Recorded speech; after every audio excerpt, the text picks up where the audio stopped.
Magpisita siya. Wow.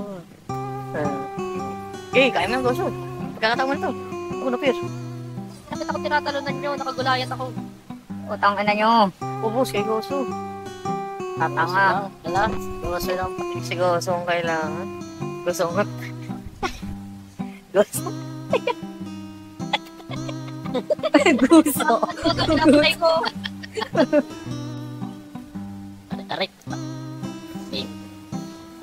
Uy, dito ka. Yeah. Ay naman. What? No. Oh, yun. Nakita ko yung pusa. Maray. Pusa pa eh. Ming, ming, ming, ming, ming.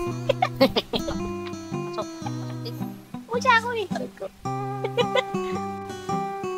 Pinunta kami. Ay, utang ina mo. Ayoko dyan, pre. Ano yan po? Ayoko yan. Paano mo lalaman yan?